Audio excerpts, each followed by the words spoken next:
Hello, everybody, and welcome in to Fulcrum, a Star Wars podcast brought to you by us. I'm Colton Robertson. I'm joined by Joseph George. What's up, homie? Oh, what up, what up? Always a pleasure to be here. Oh, and it's always a pleasure to have you. And today we discuss the Acolyte's penultimate episode, Season 1, Episode 7, titled Choice. Simple. You know, we were considering what the alternative to Destiny was, and we had a lot of... I think you might have even posed the question. Freedom? What's something that kind of evokes... Yeah. I think you might have even said what's kind of something that evokes choice. Really? And then said freedom as the response. So, went simple with it. It was written by Charmaine DeGrate, Jen Richards, and Jasmine Flournoy, and directed by Kogo Nada. How are we feeling about the penultimate episode of the season here? Man, we're getting, we finally got the flashback. It was what... Illuminating. You know, we were guessing we were going to get. And it was very nice to get this crew back, to get just Carrie and Moss. Actually get them this time. You know, Dean Charles Chapman, Kelnaka. Thank God we got Kelnaka. I was like, that was kind of. I really hoped that I knew the flashback was coming, so I didn't want to say it until the end of the show. But I'm like, there's no way they're gonna bring in a Jedi Wookiee, and we're not gonna get any action with them or anything. No way we're just going to get them sliced in their own home, and that's it. And then their lightsaber even gets disrespected, and Chimera slices it in half, and I'm like, okay, come on. Okay. But we're here. No. We're here. It's I'm glad we got something because and that's the thing too is that I know I probably shouldn't have expected a ton out of the Wookiee storyline, you know what I'm saying? Chewbacca, the most famous Wookiee in the saga, he never really has too much of a narrative on his own, you know what I'm saying? He's just always kind of there. And obviously the way the other things affect him, we get to see, and it's meaningful because of him having been along for the ride. And the High Republic already has a Wookiee Jedi named Burryaga. So I got kind of excited that it would be more similar to Burryaga than it would be Chewbacca. But it's because it's books, and you can get inside his head, and he's speaking English to us because you're reading it on a page, not hearing him speak Shuriwook, you know? So, there is a little bit of a disconnect. There is a different... there's an advantage to that medium, you know, when it comes to the alien characters like Wookiees. I was happy to see a little bit of Kelnaka. I was really happy to get more Torben, and I was really happy to get a strong, firm, actual characterization for Indara. Oh, come on, yeah. Because we'd all kind of suspected wrong of her. Yeah. I think it's really important to recognize the way that every single one of them is affected by this, you know? When we watch all the other three besides Sol, they've all secluded themselves on a faraway planet that isn't directly affected by the workings of the Council, you know? They were dispatched there. It's not like they just went, but Carrie Ann Moss is on a Jedi outpost as, Indara's secluded, and Kelnaka's obviously... He is actually exiled himself, and then Torben's taken the Baresh vow. Sol did the opposite. He, threw himself deeper into the fold, and I think that that's an interesting contrast between him and the rest of them. Maybe because he actually gained something from this, where they all feel they did nothing but lose a part of themselves a little bit. Yeah, it's tough for all of them to come back from this, really. And then Sol he at least got a Padawan. You know, it was and I think that there's a lot to, in his head, compensate for, a lot to make up for. And I think he tries, that's what's cool about recontextualizing the beginning of this show for him, is that I feel like every step he's taking, every action he makes, does reckon with this. He's just he's trying his best to rectify this horrible mistake he made. And I think they all feel that way, you know, in some way or another. They all just handle it in their different ways. But yeah, I've got a scene by scene breakdown.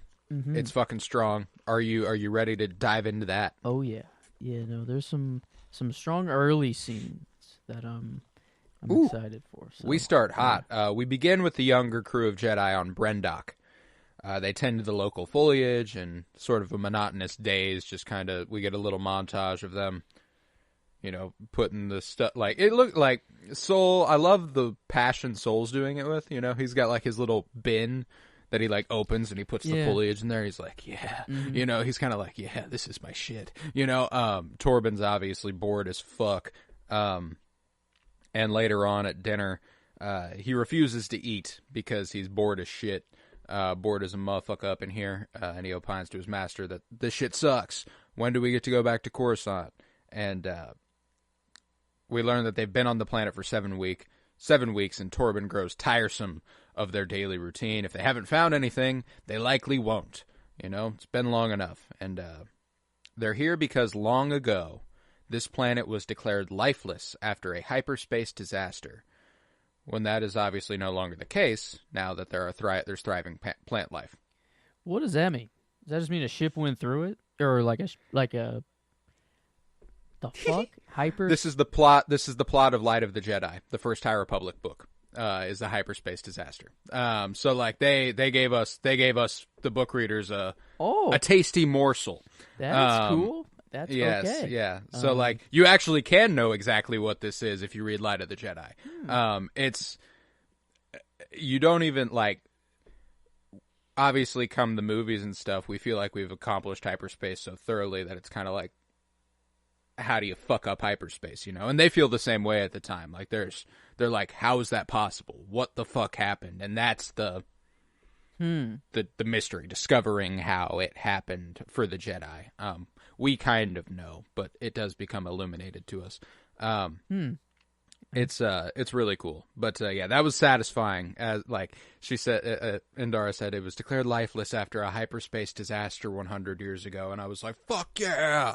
But wow. Yeah, I mean, at least I hope that's the one they're talking about, because that's how they refer to it, is the hyperspace disaster. They don't refer to it in any other way. Like that is what it is. So I'm assuming it's the same one. Otherwise, what the fuck happened again?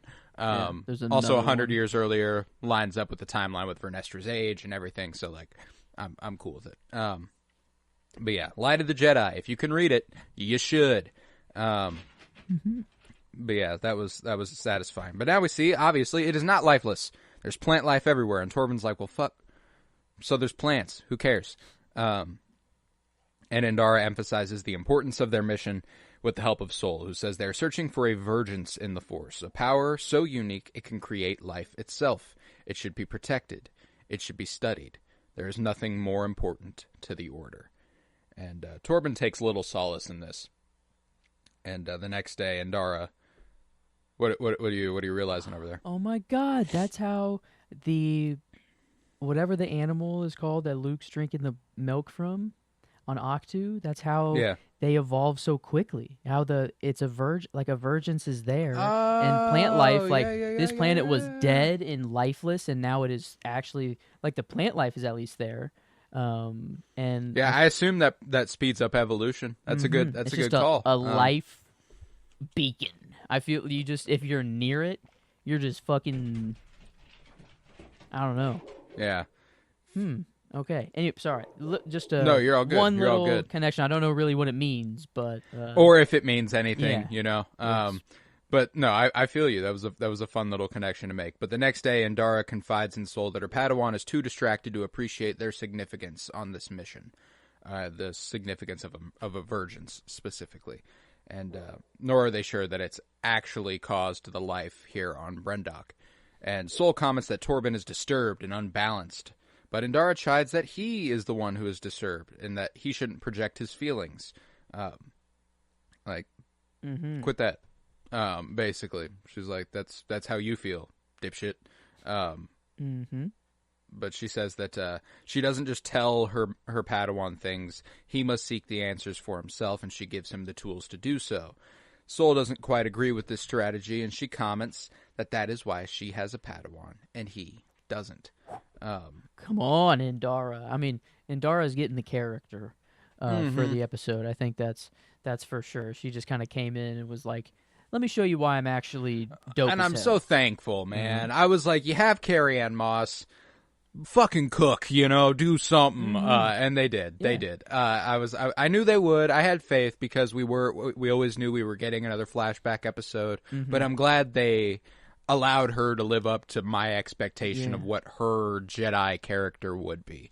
The master and I like to the that. master. It's she's the one really teaching here still, and yeah, that line was it's one of the contenders, but the other one, I don't know. Yeah, it was strong. It was strong. There's one other one I think I like more. I don't know. But well, and it's just a first little step to show how personal everything is for Soul. He doesn't agree entirely with the idea of just giving your Padawan the tools to figure it out for themselves, because he wants so badly. It's all born from a really sweet place. He wants so badly for everyone to have it figured out. He wants so badly for everyone to be safe. He wants so badly for everyone to know their surroundings, know the significance of their life and what they're doing. So he feels like he should just be able to tell them that, and they'll take it, and they'll be fine. Or decide it, which we learn later on. Yeah, it's very, like, the show is playing obviously a lot with just who's good and who's bad. Like, we're seeing the bad kind of side of the Jedi. Is one side good and is one side bad? Like this episode really illuminated the fact that the Jedi never ever actually have ill intentions. Yeah, it's just in principle. Like, they are the good guys, and they are intending to do the right thing, but just getting themselves involved in this at all is what caused all the chaos and all the bad that came from it. So it is a weird, from a certain point of view, whenever Soul sneaks into the compound, he doesn't see the lesson that was taught before. He sees Anastasia push them, and then he sees Anastasia do the force push and then block. He doesn't see the whole where they were pushing each other back and forth, and she was trying to teach them something. He doesn't see any of that. He sees what he sees, and he forms his own picture based on what he wants to believe, which I think is an important thread for this whole series. Is a matter of perspective.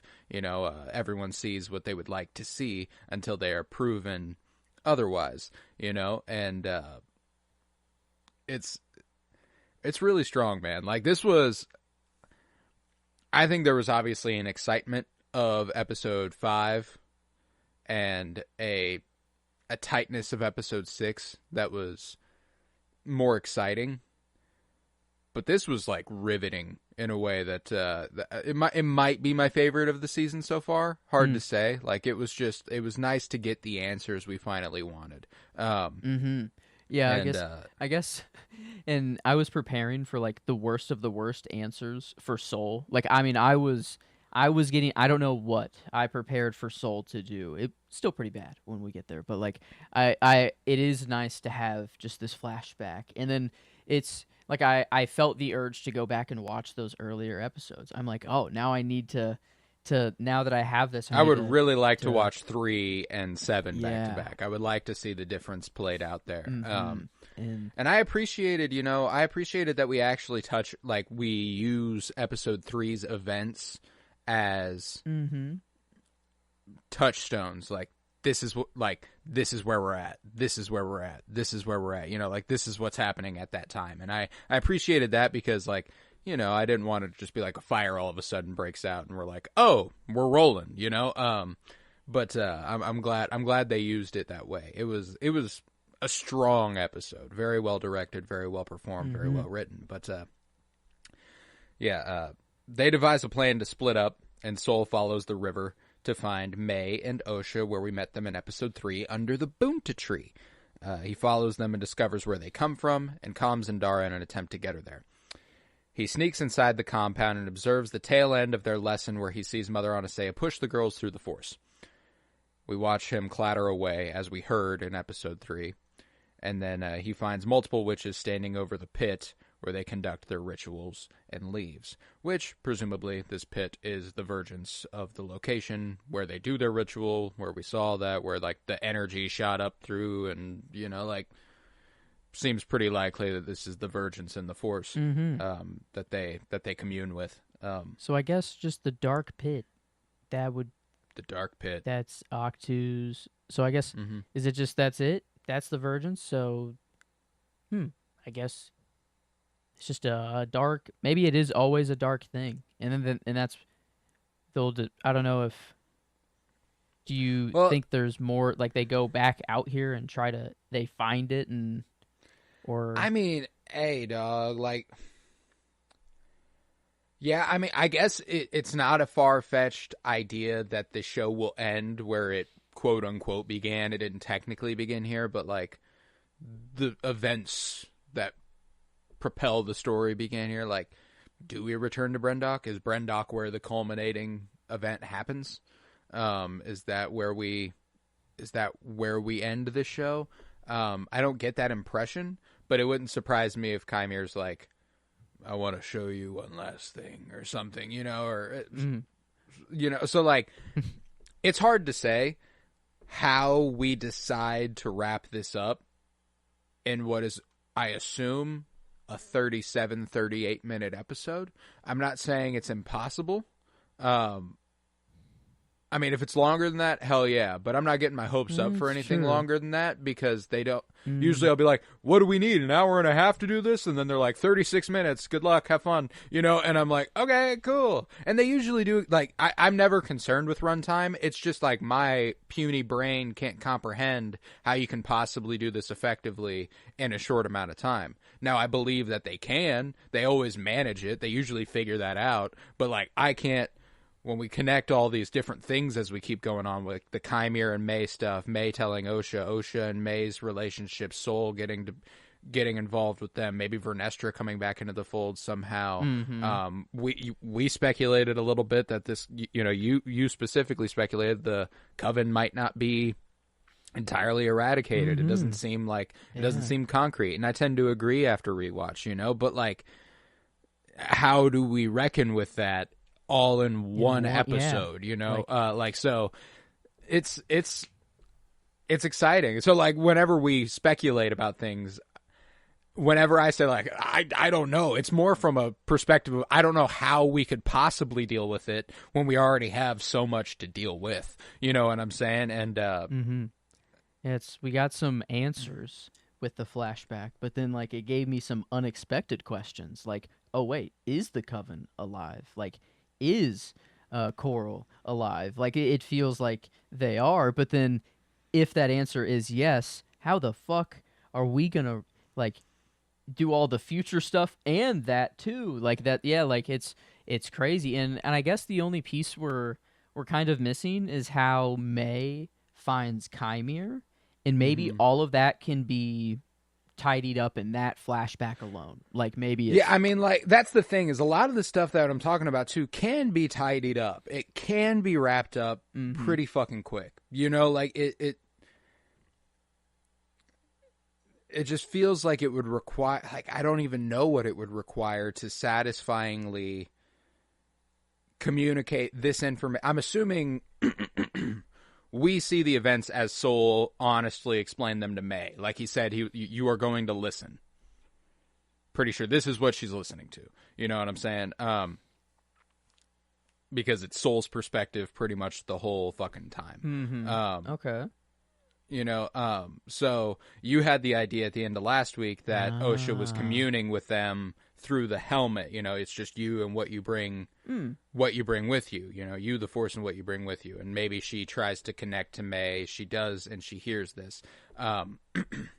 Which, like, the whole thing, I don't know. I would prefer a moment where Soul got honest with her and told her, like told her face to face. But you know, I'm not counting on that either. Like we just don't have a lot of time, and if Osha and Soul come face to face, Kymir's there, and like there's a whole other there's just a lot of conflict that I feel like could play out, preventing us from dealing with certain things. And I think there's a certain poeticness to Soul not being able to tell Osha and being able to tell May, because she's the one who he feels he really fucked over, Yeah.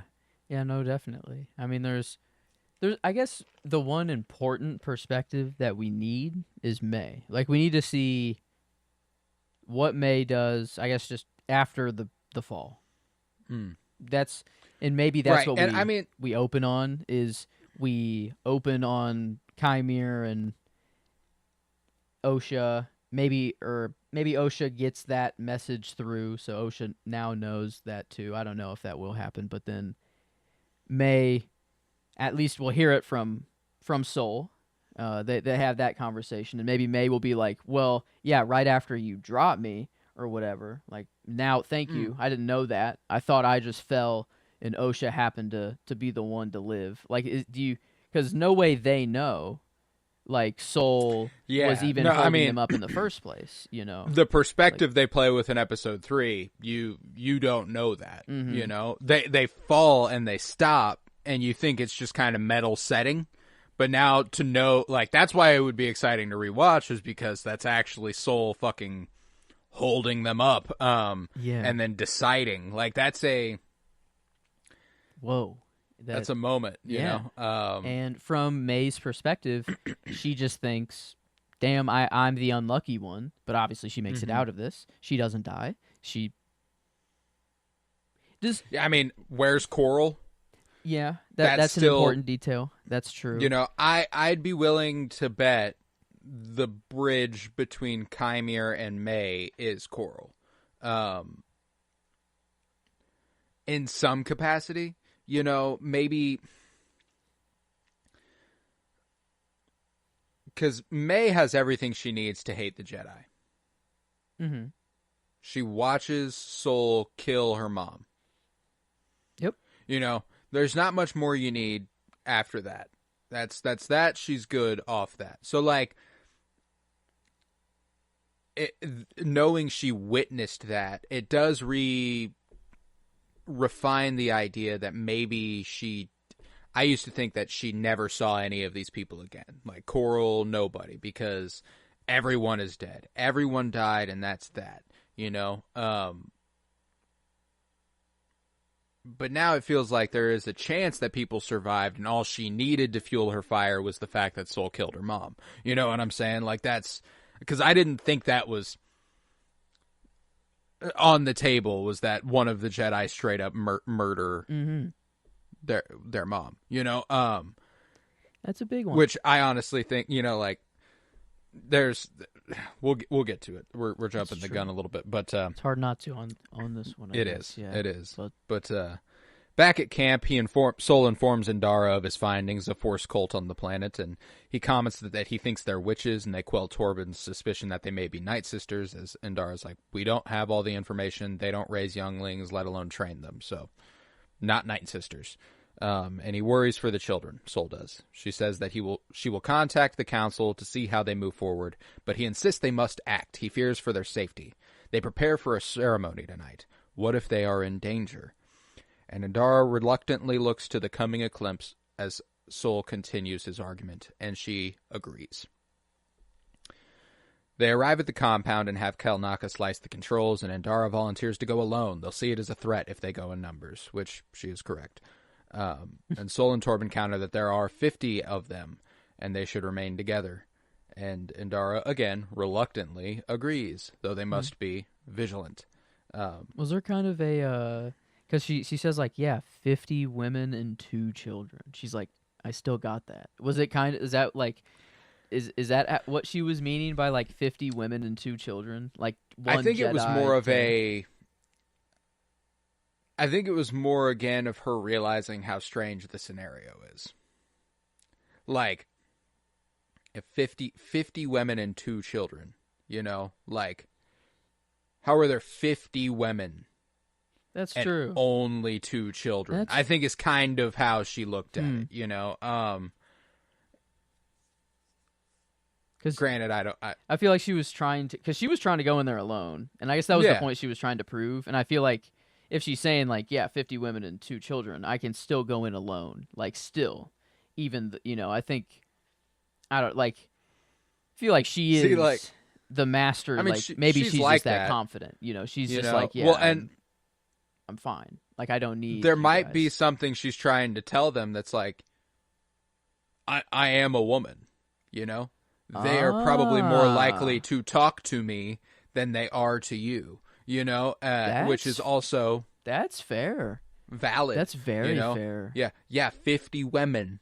She should have... And 2 children. She should have put some emphasis on women. Yeah, there. And that could have been an interesting what if Indara went up alone instead. Because, you know, that's...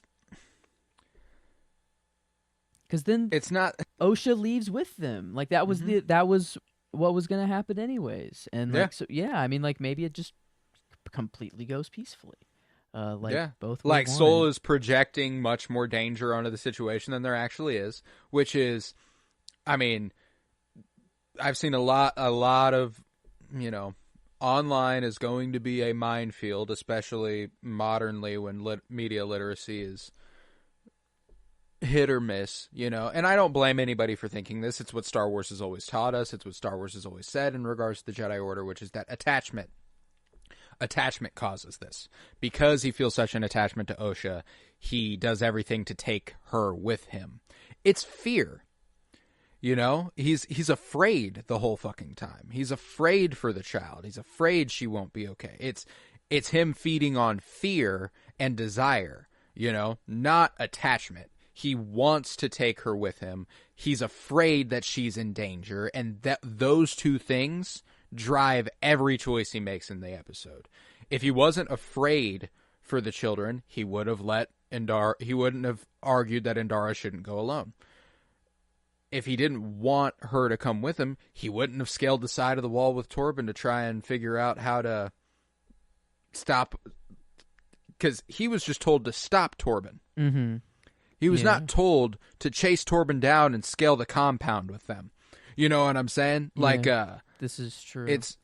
So like, yes, attachment is dangerous, and this is something another High Republic book jumps into. Attachment is dangerous, but it's only dangerous because of what it causes after that. It's not the attachment itself. If you let it be dangerous. Yeah, love is expanding. You know, it's not like, it's not limiting. If you love something, it makes your world bigger. It doesn't make it smaller, you know? Now, if there's outside manipulation, like with Palpatine and Anakin, there is a narrowing of the view, you know? But this is desire and fear, the way that Kymir frames it for Osha earlier. He's like, there's a deeper well of emotions, you know? Yeah. Fear, anger, desire. It's like Jedi, they can't love because... love, inarguably, it causes illogical decisions to be made sometimes. You clearly go against logic for love, and it's just clear. There's no other way. Sometimes it's just 100% what you have to do. And for a Jedi, like they're too logical. You know, they're too according to the Order. Yeah. They just it can't really think that way, even though their intentions are out of love and for good and for compassion. But it's they can't. Well, and that's the central conflict, I feel like, for Jedi is the debate on attachment. I feel like it becomes, you can't love, you know, but I feel like there's something for the Jedi where, like, and this sucks, and I don't know that I 100% feel this way, but you're better off loving another Jedi. You know what I'm saying? Like there's an expanding like you will always have the same goal in mind. They say it's like a buoy, like love, those feelings lead, like attachment, they lead to dark side feelings. But if you're loving and loving alone, it can be a buoy to the light, not the dark. It helps you tip back to the good side, not the bad side, because you're going, that's what this person would want. That's what this person would want from me, and so like there's a complication when it comes to the interpretation of the Order's ideals. It's almost like they love the Order so much that's their attachment, that they will do anything for the Order, even if it's illogical, and like it, and they feel like it's not right or what they shouldn't do. Like Soul, he does have this feeling of like something, I feel like I should be here, or I feel something with Osha, and this fire was going to be started with or without the Jedi. I guess it's Osha's dream of being a Jedi that ultimately causes that's the root cause of the fire. But May, I guess, Osha knew of the Jedi before, right? Or I guess so. It's not like her notebook is full of sketches of like Jedi logos and stuff. That's like what she burns. So I guess this fire would have been started anyways. Like no matter what, even if the Jedi weren't on this planet and discovered them and came to their place and everything, I guess it kind of sped the process along a little bit. But Coral doesn't rile May up and tell her to stop this without the Jedi being there. You know what I'm saying? That's true. And then the whole testing them, and then I want to leave. There's a causality here. Things go bad because the Jedi interfere. And whether the Jedi's interference is a inherently bad thing or good thing, that's not really what I'm commenting on, but like their interference does lead to the events that happens, like, cause I don't think it's born of, like I said, it's not born of a bad place. It's not born of a bad desire to want to protect these children. He witnesses their mom push the children. The problem is that they deal with it all in such secrecy. He feels like, again, he's letting his projections of feelings decide what the situation is. He doesn't ask questions. He doesn't try to inquire from the mother what they're doing. Because I feel like if the mother tells him what they are doing or what she at least wants for her children, like there's a lot of very vague language that May uses before long about, sacrifice and all this, and that those are negative words. It means people are gonna fucking die, like, so yeah, I'm like, it's just, is there still the possibility that there is something darker to the cult that we don't quite know? Like, obviously there's this I'm new certain that I'm certain they use the dark side of the Force. Now what that's for, I don't know, like we don't know what their goals are. We don't know why they want, I have some theories about what the Ascension actually is and what it technically means. But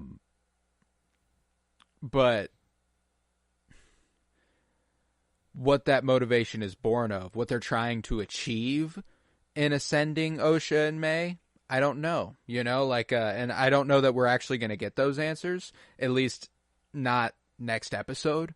Man, is it really just kind of sending like season 2 vibes? Like I don't.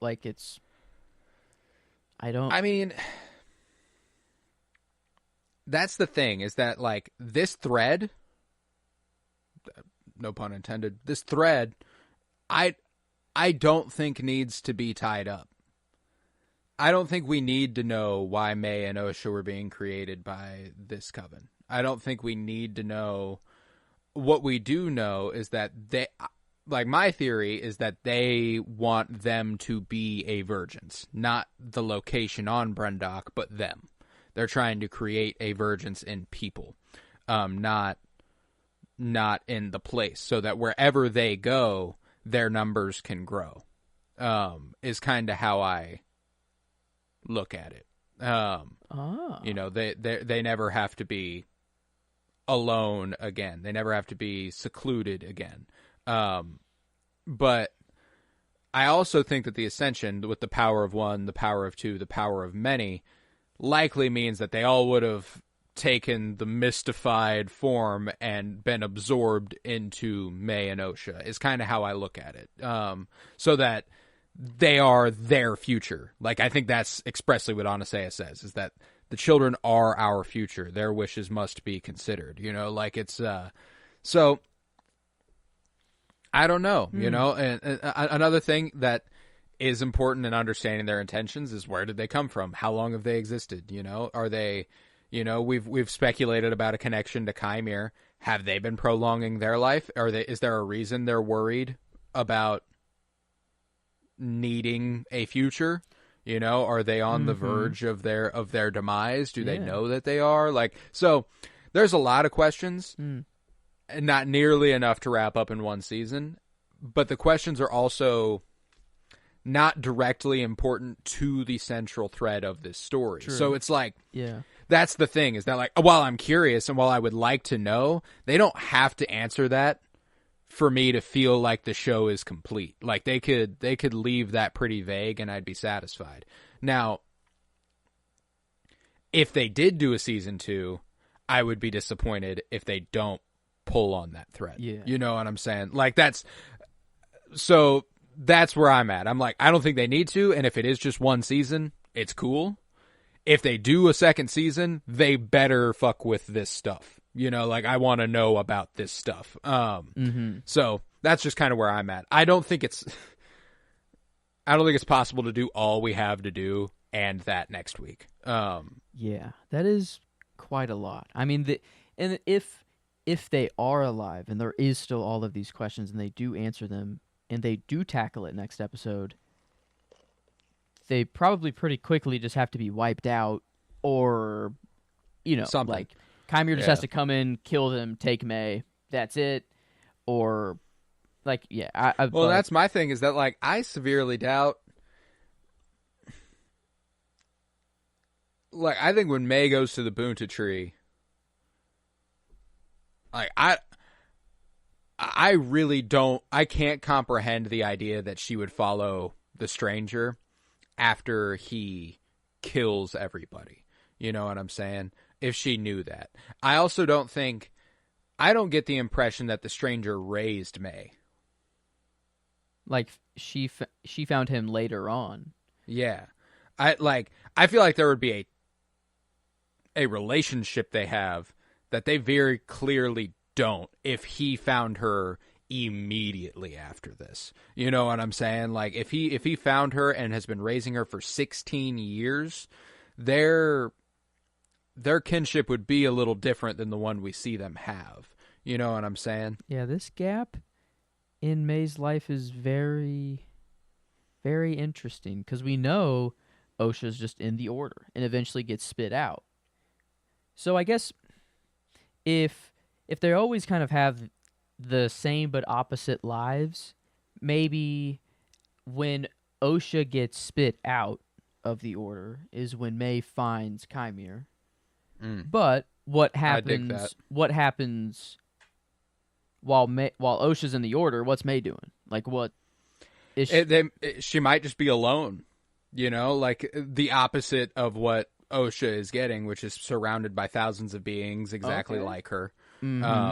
May just might be festering in her lonesomeness and growing in her anger and becoming more alone, and it leads to her finding the dark side, you know? Because I think it's clear that, unlike Osha, she's been consistently cultivating her power. She's always been interested. I feel like she's already interested in that anyway. Now, and again, that's why I'm like, what we have time for next. I don't think we get answers as to what May's been up to in that gap. Really? No, yeah. I don't think we get any more flashbacks. That's what I thought next.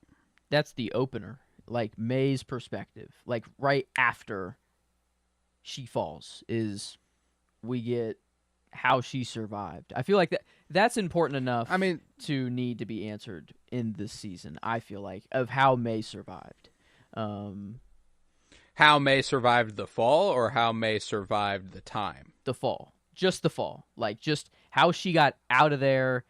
And I guess we know she just gets to the tree after everything is out. So, yeah, no way she, like, sees Coral before she walks out to that tree, you know? And then, like... I mean, Coral could have died saving her from the fall. That's true. That could confirm our wonderings about where Coral is, and that could set that to rest. But like, yeah. So like, I could see it, and it wouldn't take too long, you know. But like, I meant more like I don't think we get the whole thing a gap, with another, you know, like because I. Like the gap, the 16, like when we're wondering when she met Chimere and all this, you know, like maybe we exposition our way to that a little bit, you know, like I found him this many years after that, you know, or whatever the fuck, but like, so like, yeah, that's my thing though, is that we know she survived, we know she's Force sensitive, so like that's where I'm like, I could take or leave that. How she survives the fall. Like, I see where you're coming from, and I would be down to see it. But I think since we know... The pits don't line up, right? Like, the one pit they have the ceremony over, and then the pit she falls down, that's not the same cavern. I don't think so. Yeah. I don't think so. Because... They might be connected, but they're not the same hole. Because, like, it's not. There's no way... It's like a portal, but like, I don't know. Is it possible no one saved her and she just fell through a portal and just pops out somewhere? Like, no, because she goes to She's the tree. at the Boonta tree. She goes to the tree, so yeah, no way. Yeah, I guess that definitely. Yeah, and you know, it could. Yeah, that's why I'm like, I feel like we're in a corner with May a little bit. That's kind of like we don't. Like, if we answer that question, I feel like if we were going to answer that question, it would have been the same ending as episode 3. We would have seen how May got to the tree, not just... Because that's how episode 3 ended, was May pulling up to the tree and being like, Osha, and that was where it ended. Mm-hmm. You know? So, like, I feel like just pacing-wise, mirror-wise, we would have dealt with that. But... You know, it was Soul's perspective episode. So, like, if the first one was Osha's, maybe she just thinks May, that's what May would do. You know? Like, but I don't love that. I don't know. You know? It feels everything else tracked. Like, they played with the timing of some things, but, like, everything was 1-to-1. Yeah. Pretty 1-to-1. And I feel like if Osha just thinks that that's where May went, yeah, I don't know. At least that wasn't the idea. The idea is that was just May.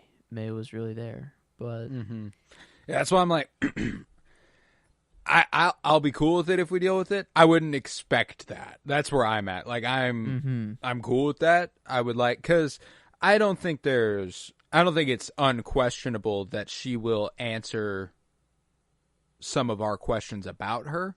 I do see that potentiality. Maybe Chimere explaining it to Osha, how he found May or something. I don't know. But I wouldn't count on it in flashback form with like the young actress and seeing it. Yeah. I would see it more as an exposition thing. But I mean, regardless, I'm excited for the finale, man. Because like I don't know how they're gonna do it, but it's been good enough that I trust they will, which is that gives me faith, you know. But let's see, where was I? They enter the compound, the Jedi, and they find themselves in the standoff we saw prior, though this time Anastaea's connection to Torben is much more fleshed out. As their conversation occurs in the quote-unquote real world, Torben is lost in a netherworld where Anastaea feeds on his selfish impulses. He wants to go home. All he needs to do is ask her. The darkness overcomes him, and when he comes to, he is visibly shaken. This was a wonderful scene. Whoa. Yeah, it's my scene. It's the one I ended up picking. It's the first one I put down. There's some good scenes at the end, but that's for sure. But but I stuck with this one for overall. I spread the love. I saw that you put this in there, Whoa. so I went somewhere else. But yeah, this is a Whoa. good fucking scene, man. And I wanted to ask you, did Anasea connect to Torben instantly when they walked in the room and was kind of working on this in the background while she was talking? Or is it that all of this kind of conversation happened within like a millisecond in and then boom, It happens the whole time. Like in a subconscious. There's too much. Yes, there's too much editing going on. Like they show Torben just kind of staring at Anasea as the conversation's going. Mm-hmm. So like, and then when he drops to his knees in the vision, he drops to his knees in real life. So like, it's happening. She is having a whole other conversation with Torben as this is happening. Whoa. Which I don't know how that's possible. But that's fucking cool. I mean, it felt like a Marvel thing. Like it felt like Scarlet Witch sort of esque, and like, but it feels so right in Star Wars. I don't know. Like this feels just. It's not out of place whatsoever. No, I mean the Force Witch thing, like that's. Oh my god, this was so cool! Like you get to play with this sort of thing. Yeah. And it works. Yeah. It works really well. And Jodie Turner-Smith, she's getting the performance from me for mainly like for this scene right here. I thought it was, I don't know, she just was super the repetitive nature of just some lines just being creepy and manipulative and all sinister, but then also later on and seductive. Yeah, that's true. Yeah, like she's ask me. Like it's like I don't know, a lot of different emotions going on. I would give you whatever you need. Mm-hmm. Like she's she is trying her best to evoke his darkest feelings, which is. So like there is something interesting about that. That is a little bit more like, is there something to the idea that in order to succumb to this darkness, they have to have these conversations and they have to accept their darkness. It has to be them. Yeah. Like they have to choose to take it. The mistake that Soul made. If like that Indara said, you have to let them learn their own way, but Anasea is doing the exact kind of opposite, kind of leading him into the path that he shouldn't, or whatever. So, I mean, it's crazy how many parallels. Like, I don't know if it's on purpose. I don't know. No, I think I think it's just thematically. Like a lot of it, they're going off a central idea at any given point, and every character pivots around it. And that was that. That was one of my favorites, I think that Kel Naka's is a little different. I think Kel Naka's just possessed because there's like 50 of them doing it. Yeah, overpowered. I think when it came to Anasea, she was trying to get Torben to accept her, essentially. And maybe it's not a thing where she needs to, but there is an almost... Maybe it's easier to hold a possession if they naturally succumb than forcing them into it, Are these bodies really even, like, do they care? Like, is the body just like a flesh bag to them, and like a vessel? Their real soul is just that dark thing, and that's, really all they care about? Like, what if this isn't even like their first body? Like, if like... and that's why they're all women. I don't know. They all just. I don't like. Is that a possibility that like that? It feels that they all just were born this way. They chose the dark, and that's just their souls corrupt, and it's the power they have. But I mean, I guess they've. Well, that's all what's been interesting through too. Is that like the ritual? I wouldn't say that they're corrupted either. You know what I'm saying? Like, just the visual nature of it looks pretty demonic and just not. I mean, it looks it's clearly engaging with the dark side of the Force. Now, but they're not antagonizing anyone. Their leader is a non-violent believer. There's very little reason to believe that what they're doing is anything beyond self-preservation. They're trying to stay alive. You know, similar to what Kymir says, you know, that the Jedi say we can't exist. So they have their version of fighting back against that, which is secluding themselves and trying to exist, you know? Now, if they do have a larger plan, which it seems they do with May and Osha, I don't know what that entails. I don't know if Mother Anasea... I have a tough time believing Mother Anasea would be cultivating a power in May and Osha if she intended to use it for a dark purpose. You know what I'm saying? Like, there is a purpose, but I don't think it's an inherently evil purpose. You know what I'm saying? Like, it's not like she wants to take over the fucking galaxy. I don't think, you know? Feels like it's just future proofing. Like, is kind of what I get to is that they're just kind of future proofing their coven. They're at risk. They're on the run, and they're just like, well, at this rate, we don't have any men. There's no way we can reproduce. The only way we can reproduce is with this virgins, and we can't create a bunch of things, so we might as well create one or two super powerful beings and put our life force into them and let power them of many. live. Yeah, and then, you know, like if they combine all of their power in the bodies of these two, which they all but say, I'm fairly certain now, are a dyad, which I have to imagine would be a vergence in the Force, the way, you know, Rey and Kylo can pass things through space and time. What's going to be passed? Is that going to happen? The helmet? A saber? Is it going to happen? I don't really anticipate them using the dyad in that way. I anticipate them kind of just... I feel like they would have established something before. Like they would have already had that Force FaceTime thing going on, you know? But, yeah, that's why I'm like, I don't... So, like... They do everything but use the words for me that they're a dyad. The language that they are using about them being a virgins and not about them being a virgins, but being created by the virgins, and their M count is incredibly high, and their symbionts are the exact same. You know, I don't think that's required for a dyad, but I don't know how that happens without them being a dyad. You know what I'm saying? Like, I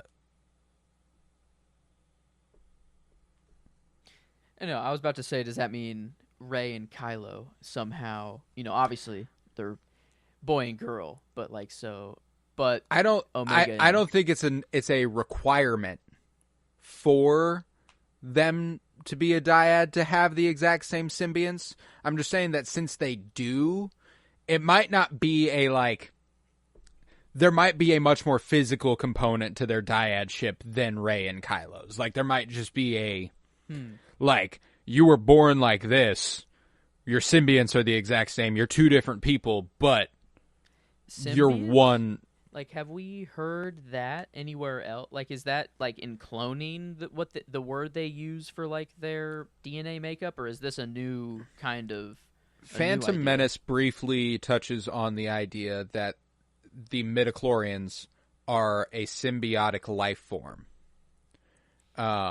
So... When he says their M count is extremely high and their symbionts are the exact same, they're just not saying midichlorians. I think the midichlorians are the symbionts, is kind of how I look at it. Okay, I see.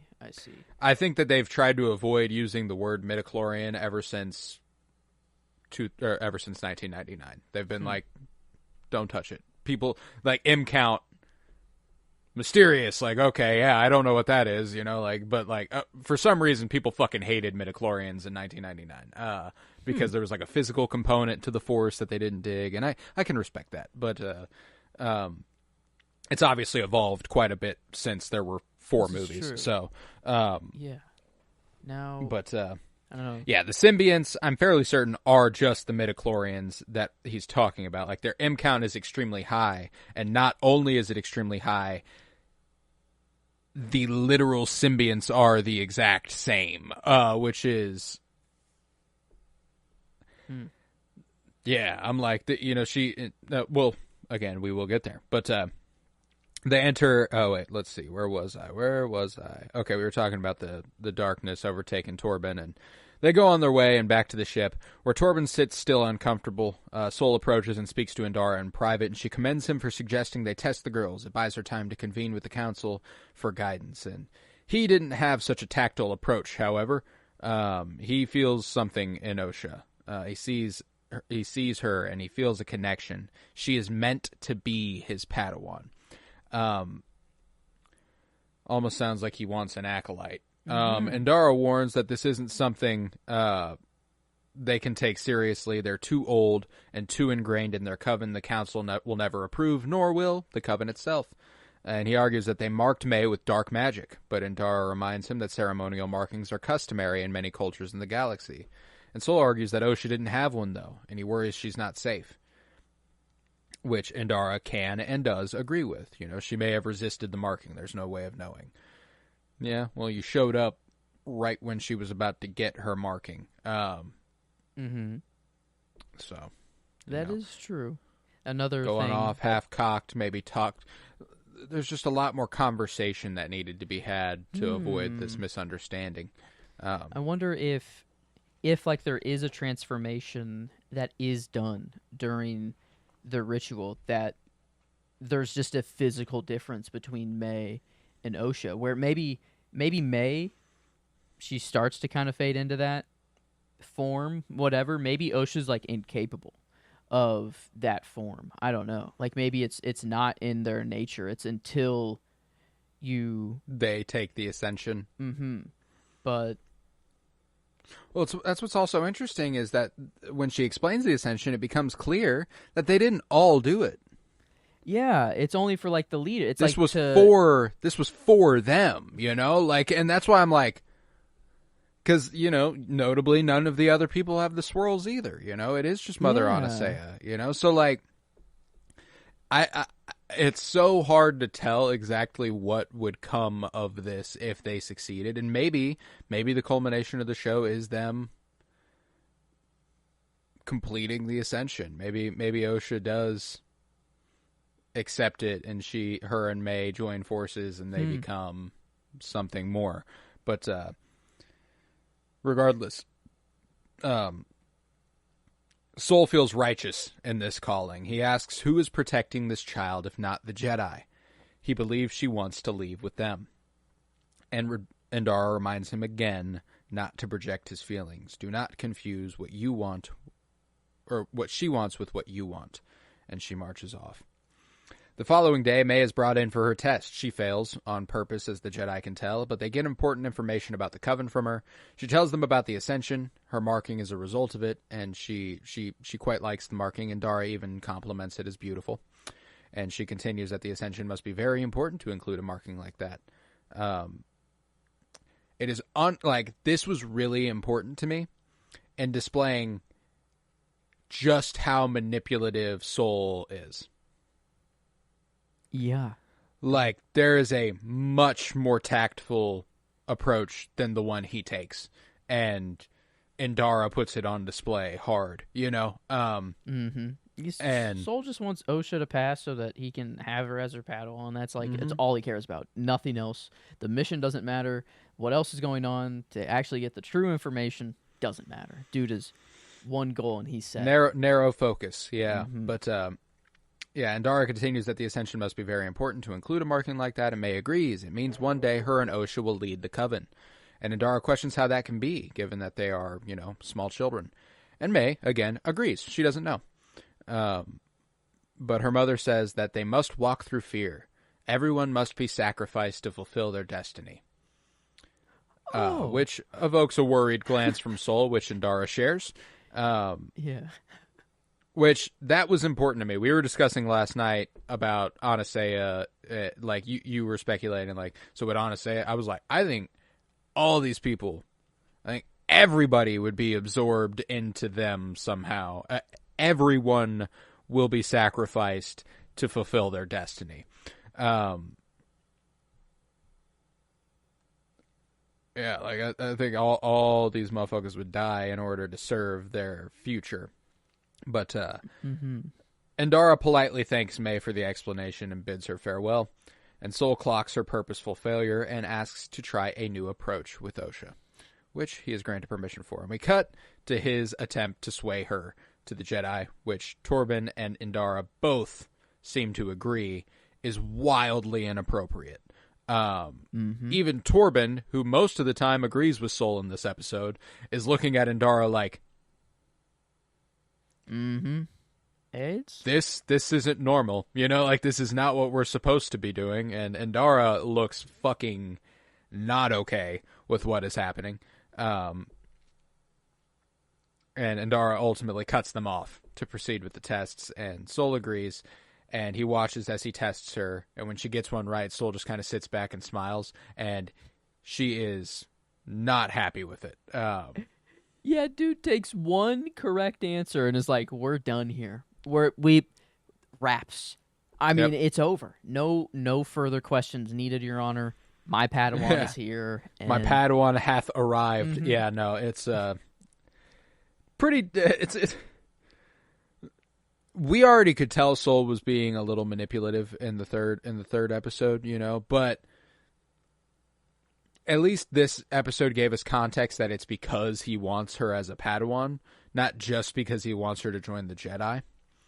You know, like in the third episode, it seemed like it was just like with the Jedi, you'll be more connected to more people like you. There are other children, you know, like you can, come with us, you know, and that was already a little off-putting, but now there's such a personal touch to it that's like, even Indara does not fuck with it. So like, wow, the parallel between Sol and Chimere is just getting clearer and clearer, and because the Jedi, the guy you expect to be the good guy, is doing the things that the bad guy would be doing, and Chimere is doing the good, or he still has Osha basically prisoner, you know, so I mean it's still kind of captive in bad guy things, but acting like the better guy. Well, they both are offering the illusion of choice, you know, like they are both offering her the chance to feel like she is choosing.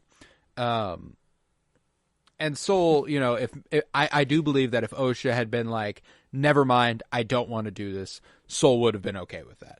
You know, like, it is because he feels within her that this is what she wants that he presses it so hard.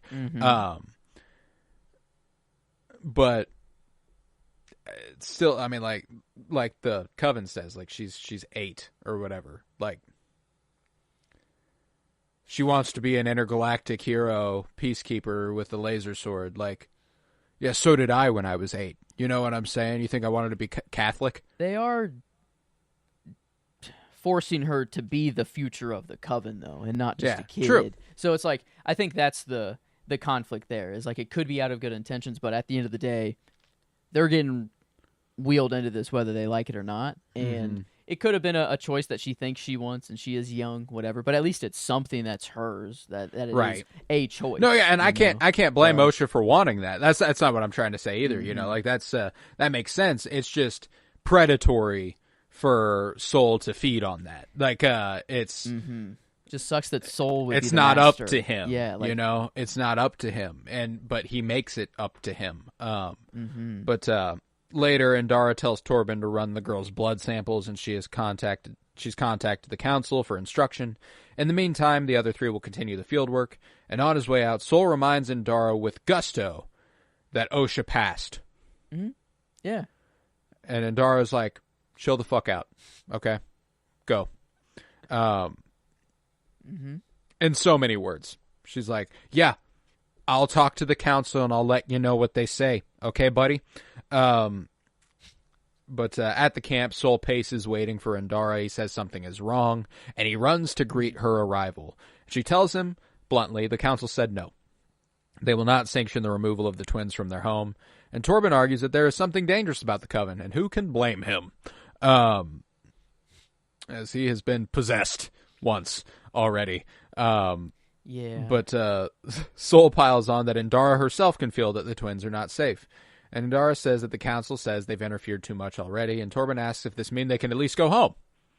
And she's like, no. And he's like, fucking Christ! You know, he gets all pissy, and Sol asks to speak to the council. Osha passed, he says. And Indara reminds him that it was after he coached her.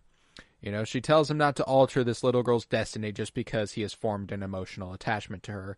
And he raises his voice and says, "That is not what's happening here." And everyone kind of goes, It's exactly what's happening here. yeah, they're like, Soul. Come on. You know, like, come on, buddy. And he brings it down a little bit. He says he just wants to do what's best for Osha. And Endara reminds him that is not for him to decide. Wow, it's kind of just Torben makes the selfish, or he just wants to go home, so he's doing it fast and shouldn't have.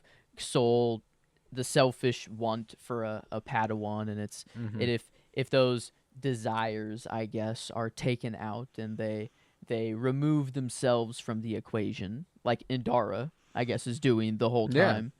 Being which, you know, Jedi. like there's an argument to, like, how good is that? You know, like, how good is it that Endara is removing her entire perspective from the situation, you know, like, because she does feel that there is a danger, you know, she does feel that. She watched what happened to her Padawan, you know, like, so I love that nothing is cut and dry. There is nobody you can point to and go, they're right and they're wrong. This thing they do is right, but this thing they do is wrong. And I feel like that's across the board. There's like no character you can point to where that's not the case. And I think that's fucking cool, you know, like that's I love the gray areas they're rocking with right now. But it is then that Torben's datapad bleeps and Soul rushes to see the results. His little run up to him was super funny because it was like 3 steps. He's just so excited. He is. And Torben informs them their M count is unbelievably high, incredibly force sensitive. Furthermore, they have the exact same symbionts. Even twins would be different. This is impossible without manipulation. And Soul questions if the twins were artificially created, and Endara says they could have, by tapping into a power dense enough to split one consciousness into 2 bodies.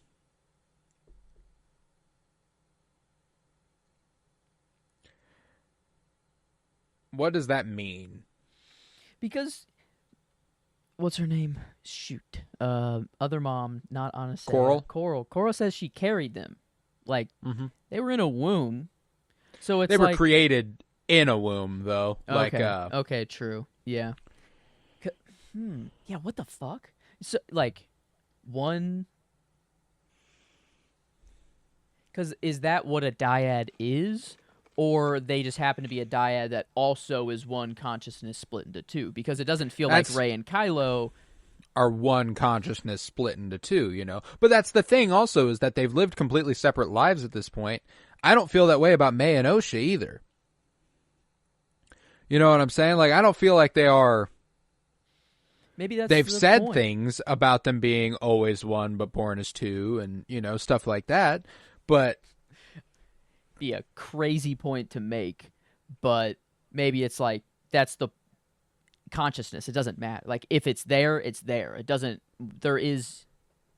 It festers maybe they're on taking its a own. firm. Like they're taking a firm stance on nurture over nature. Yeah, I guess. Yeah, and like, or it's all one collective consciousness. I don't know. I mean, but there's no way they fucking go like. Really? Is that where we're going? Is like a firm stance on consciousness? I don't know. That's pretty deep. No, and like that's what I'm like. I severely doubt we get anything further explaining what's going on specifically beyond this. I think they're just trying to make it sound dark, and that's it. Like, it's a dark in nature, so the Jedi would not be about it. So it gives them the reason to think they're in danger and something's wrong. But well, even so, consciousness isn't physical. You know?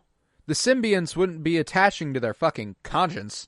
You know? So, like, what makes them think that one consciousness was split into 2 bodies? Yeah. You know what I'm saying? Like, that's why I'm like, I don't know. This felt like just a way to try to explain how they're connected without being informed enough to say particularly. I guess if they're symbiote, like, just the fact that that's just impossible... It feels like it can only be done on, like, just a cloning level, but, like, that's not the same thing that we're dealing with, like, at all here. Like, so I think it's just, since it's impossible for that to happen, this must be the answer. Like, this, right. They must have done this, but But yeah, they realize only aversions could have created that type of power, and Torben grows eager. This is their ticket home, the evidence of the virgins they are here for, and he goes ahead and takes off on a speeder. He's like, let's fucking do this thing. I'm going home. And Indara's like, fucking A, Soul, go get his ass. Me and Kelnaka will take the ship. So then we reach the last 15, 20 minutes here are fucking boom, boom, boom, boom, boom, boom, boom. So, we see at the compound May and Osha be separated as Osha is about to confess she would like to be a Jedi. Outside, Coral fuels May's anger, asks her to get mad. She says that the Jedi will not warn her before they attack, and she attempts to hit her, but she force stops it, and she gets her riled up. She's like, get mad, get angry, let's do this shit.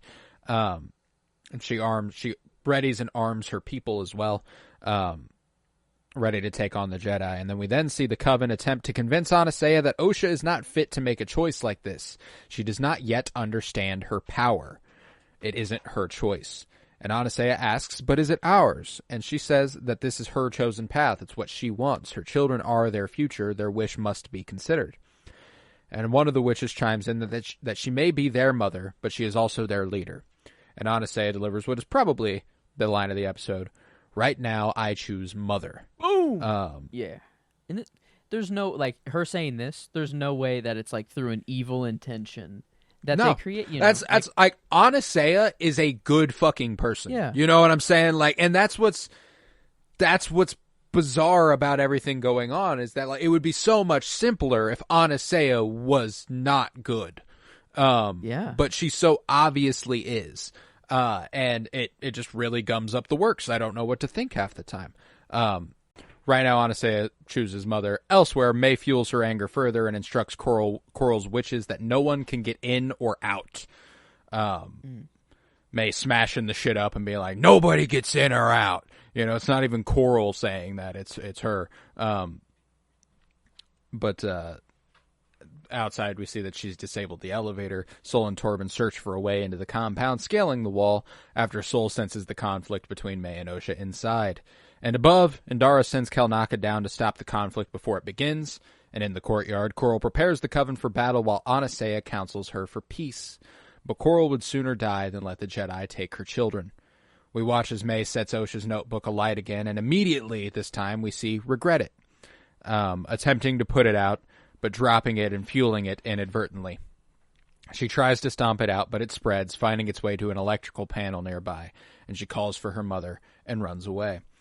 So, this was an interesting revelation, which was, I thought the first time was a little odd, you know, that she would just start a fire like that. She obviously, I like the regret angle. What is interesting is that it was caused by this. The whole fucking thing, and it's because it got into an electrical panel and started an electrical fire. Which I think is that'll happen. Truly, you know? the cause of everything. Okay. Yeah. I guess at the end, did it like there were like rocks crumbling, and I felt like Sol and Osha had to get out in a hurry. But was it made clear that like it all caved in, and that like I don't think it's ever shown that way. No. Okay. Because I was just trying to think of, like, if the Coven is alive, did they even survive the cave-in stuff? Like, there's a lot of times that they could have died, and but, okay. I didn't think that we got a cave-in visual, but... Yeah, no, we did not. But back in the courtyard, Torben and Sol arrive to come face-to-face with Anastasia and Coral, with witches above aiming crossbows at them, and Coral threatens that if they take one more step, it'll be their last. And Anastasia tells them it was foolish to return. She says that Sol says that they come with noble intentions, and Anastasia assumes correctly that they wish to know if Osha will come with them, to be raised by an institution instead of a family. And Sol asks outright, the twins, where did they come from? How were they created? And Coral glances at Anastasia, worried, who steps forward. And Anastasia speaks. My favorite line of the episode. Someday those noble intentions you all have will destroy every Jedi in the galaxy. Great foresight. Great foresight. Good job. It helps the writer's room know where the Star Wars story goes. But no, this hit pretty damn hard. It was good. It was good shit. But Torben becomes frightened and pulls his saber, not yet igniting it. Just then, May arrives, yelling for help. There's a fire. And Soul calls out, "Osha!" This was a very telling moment. He's already decided that the good one who would come running, asking for help, would be Osha, not May. That's... And...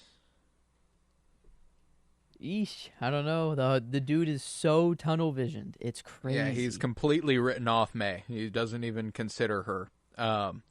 But Coral turns to Torben in this moment, taking advantage of the distraction, and draws her weapon. Torben, in turn, gets ready to fight, and it's then that Anasea aims to stop her. Aims to stop Coral by entering that witchly, dusted, mystified form. And at the same time, so does May, which Soul sees, which frightens Soul to the point that he ignites his saber and swiftly impales Mother Anasea. And May screams for her mom as she falls into Soul's arms. She tells him that she was going to let Osha go. It's what she wants. She chose him. She collapses and May runs to her mom's side sobbing, "Mama, Mama," and she looks up and Soul sees that he mistook her for Osha. And he sees a vulnerability in May for the first time that perhaps he should have always, since she's a child. Coral grows enraged and tells May to run. She informs them to rain fire upon the Jedi as she attacks Soul, and Soul and Torben go entirely defensive, deflecting on Torben's part with fucking swift... I mean, this is prequel-type saber movement going on here. Love to see it. Yeah. Yeah. And no weapon at all with Soul. I love that he immediately is like, "That was bad. Should not have done that. I'm never going to pull this motherfucker out again." Is kind of what it seems like in the interim. Take some punches as well. You know, he's like, yeah, I kind of, Yep, do it. Yeah. I deserve that. That was bad, you know? And so, like, that was the other thing, too, is that people are being too extreme on all sides, you know, and that's just kind of how it's going to be. But this was absolutely the wrong move from Soul, as we know. Yeah. In Soul's perspective, I mean, you enter a dusted, mystified form with black eyes and the child nearby starts to dust. Yeah, you know, I don't know, man. I don't feel good about it either, you know.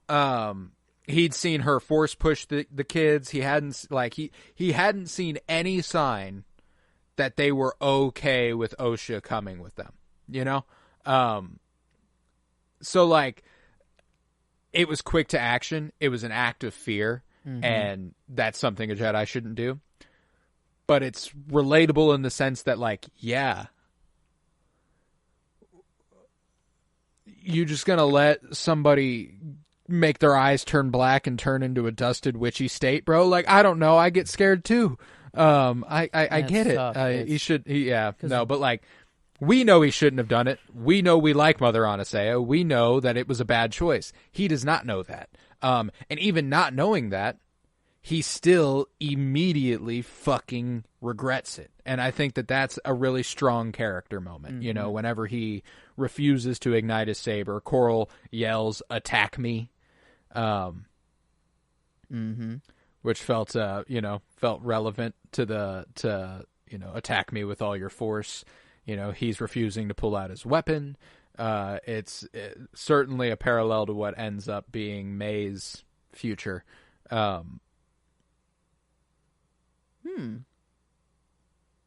That's a little too specific.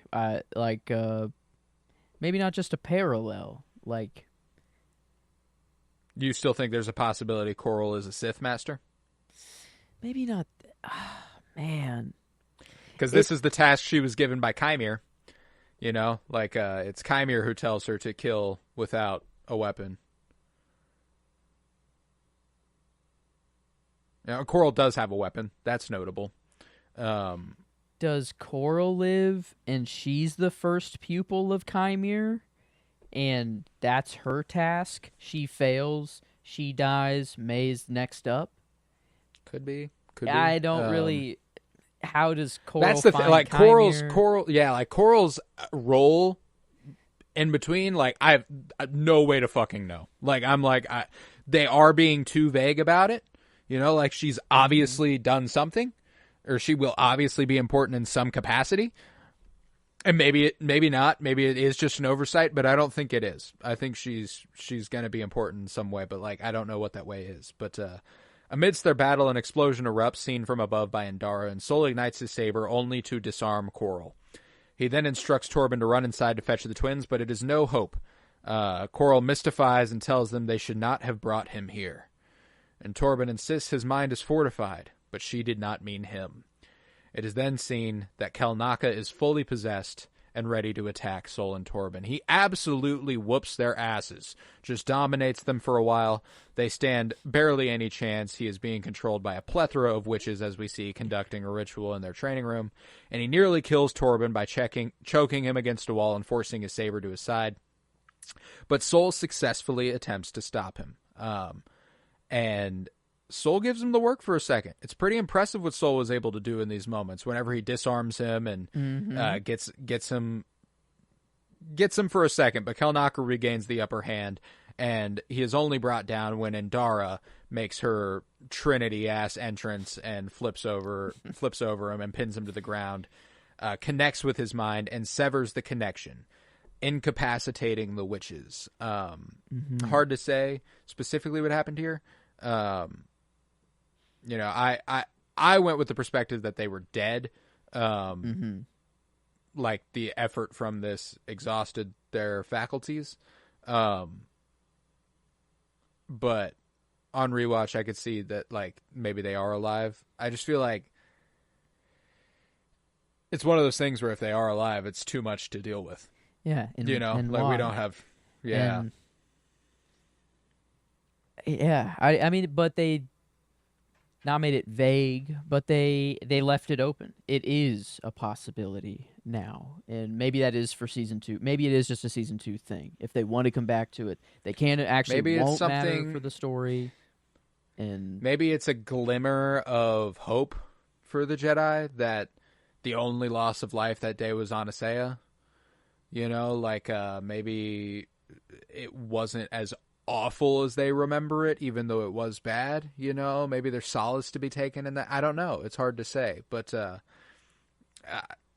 I can't really tell. But she tells Sol to get the twins, and he rushes inside to find them near descent on a broken bridge. He attempts to hold them both up, but when it becomes too much to bear, he must make a choice. And he focuses all his energy on Osha and allows May to fall. And he saves his Padawan. On their ship afterward, tensions are high. Torben tells his master that he is sorry, but she tells Kelnaka to send a message to Coruscant. They are going home.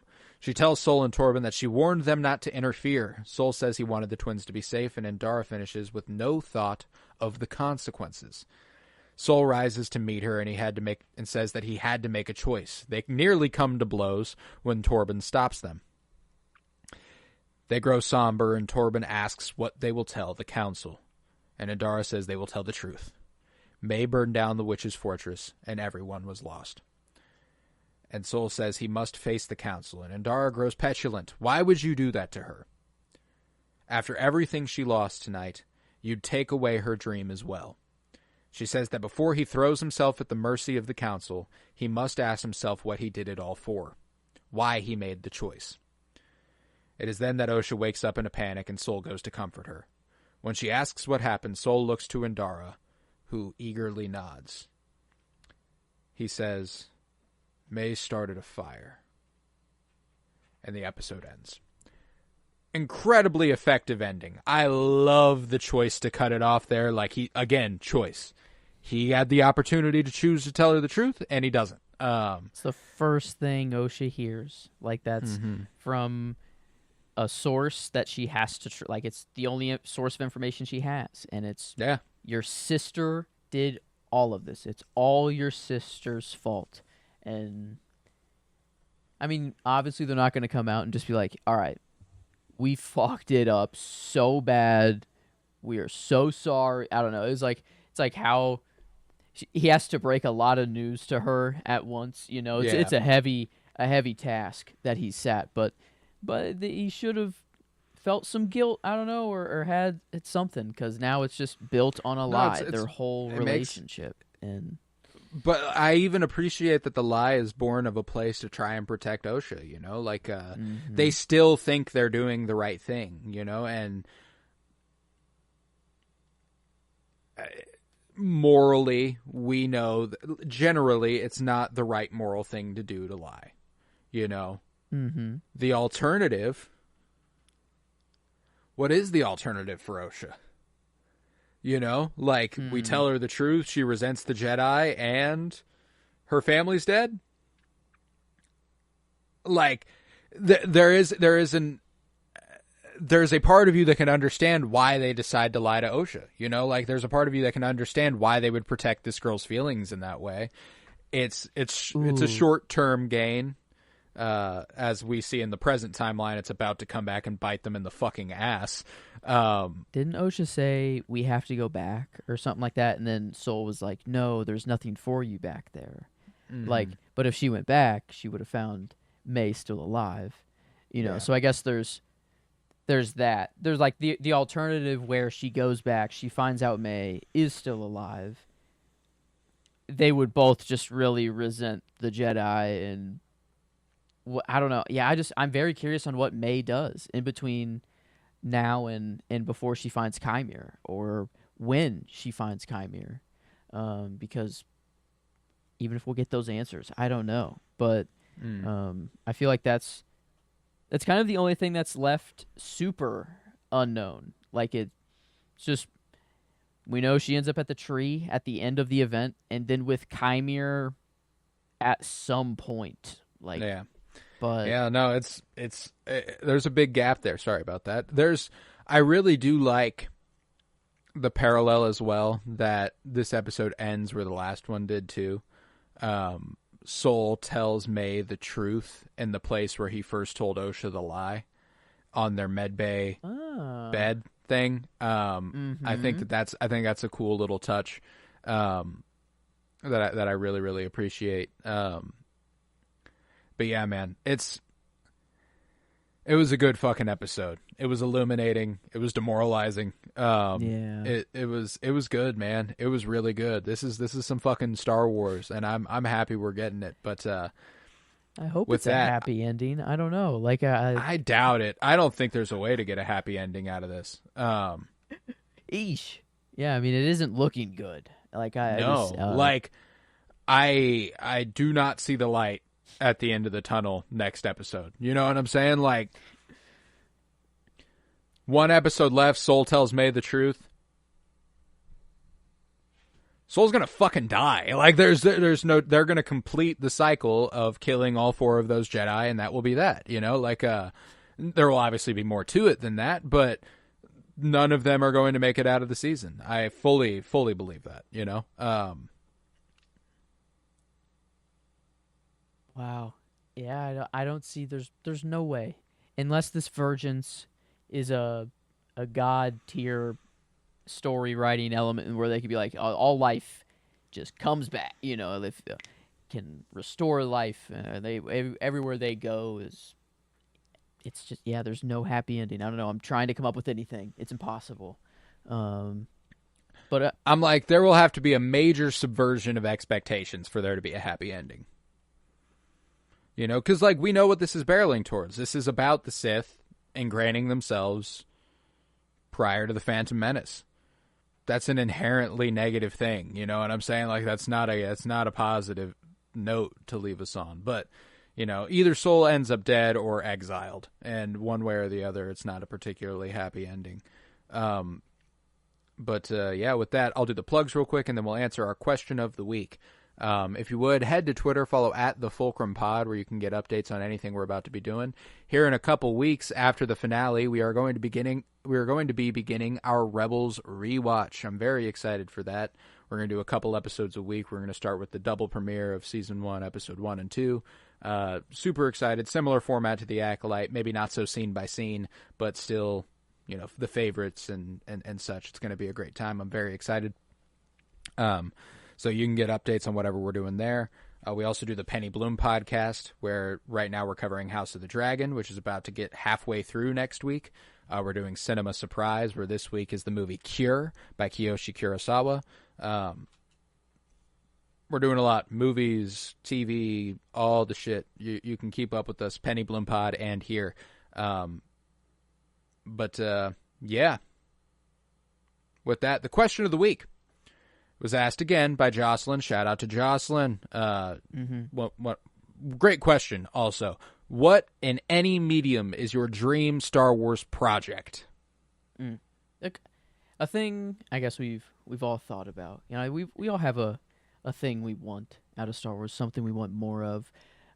Maybe not so now, but a thing that I've always wanted before was the 17-year gap of Vader. Kind of just, I want to see Vader, whether it's animated. I feel like animated would be better so that we can just get some crazy shit. Like, because there's those comics that, like, I haven't read them, but I've seen just, like, the him surrounded by a shit ton of people, and Vader's not afraid. He's, you know, just, I'm surrounded by fear and dead men, and then just I don't know.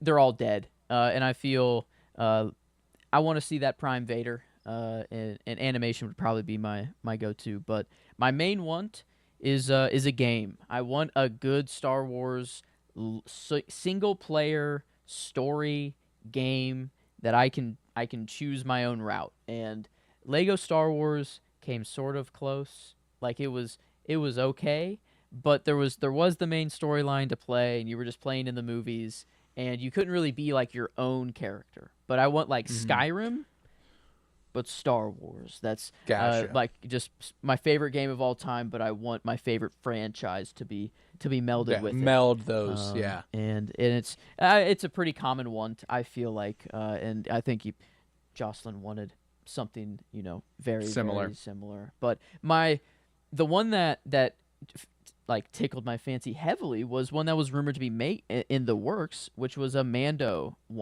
game, and it wasn't fully that you could pick your character, but you would be playing as Mando, but you could in an open world choose your kills and choose your bounties and that sort of thing. And I'd be like, perfect. Like, yes, even if it's even not fully customizable, I the game is just what I need. And I don't know, I spend a lot of time in games, and I know if there was a good Star Wars one that was open-ended, it'd be over. Because the Fallen Order games are great, they are good, but I've played through them, and I guess like it's like there's not much more you can get out of them now.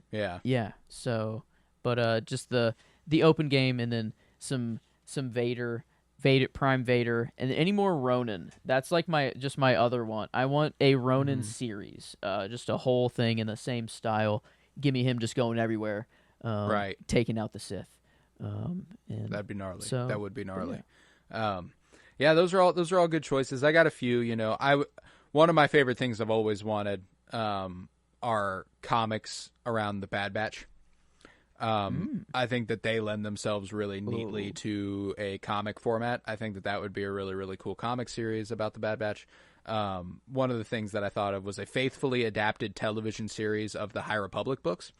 I'm not talking Disney Plus, modern era, 8-episode, 6-episode seasons. I'm talking old school network 24-episode seasons where we are doing the full fucking thing. You know, I'm talking faithfully adapting them. I don't want you to leave much of anything out. We're getting 24 times 40, however many minutes that is, of one book. And I think it could pay off big time. But yeah, classic network TV structure. That's one that I've always wanted. A lot of the other stuff I would like is animated or comics. You know, I would love a Hera and Omega centered Rebellion comic.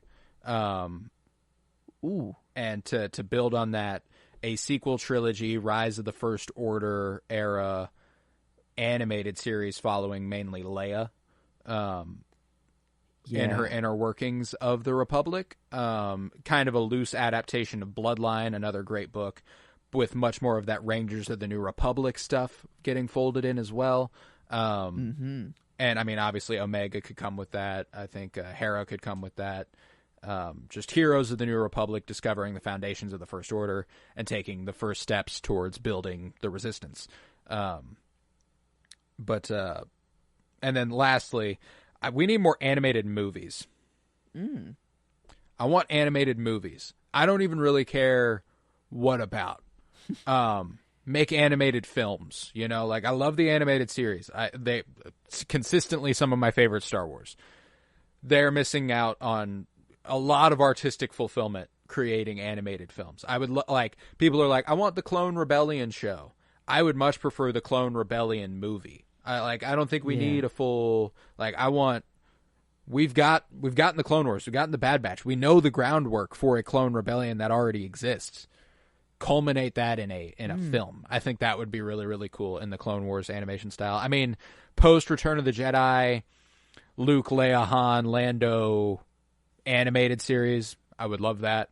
You know, like just kind of like there's all sorts of stuff I'd be down to get. I mean, most of it would be like animated series set here, animated series set here, animated series set here, animated series around this. You know, like Prime Luke. I just need more Star Wars animation. Yeah, Prime Luke would be nice. Prime Vader would be nice. Leia, I like her rises like in before the sequels, like in between Return of the Jedi and the sequels. That'd be a really cool gap to get filled in. And I guess I'm always looking for the gaps to be filled in, but then at the same time, I'd rather like it's nice having like the Acolyte, and it's still in. I would love a brand new era, but it's nice. I would love a brand new era, man. That's my thing. Like that's the other thing too is that like the stuff that is outside of our bounds that's already announced sounds really exciting. The Dawn of the Jedi, the New Jedi Order, this stuff in the High Republic. Like that's. Right now, that's all I can really conceive of for what you would do beyond this. Maybe the Mandalorian Jedi War with Tar Vizsla and stuff. I'd like to see some sort of that'd be cool. You know, some sort of thing there. That would be cool. You know, like there's just a lot of lore that I think could be fleshed out. Old Republic stuff, canonize some Old Republic things. I think that would be really cool. Get some Revan, there's or Darth Bane. Yeah, some Revan Bane. Some that would be Keanu cool. Reeves you know? up in here, get him in here somehow. But yeah, I don't know. Yeah. But yeah, so I got a lot of ideas, but those are definitely the top of the list. But with that, we will conclude this episode of Fulcrum, a Star Wars podcast. We'll be back next week with the finale of The Acolyte. I was Colton Robertson. I was joined by Joseph George. Thank you very much, homie. Oh, thank you for having me. It's always a pleasure to be here. Oh, it's always a pleasure to have you. And remember, for light and life.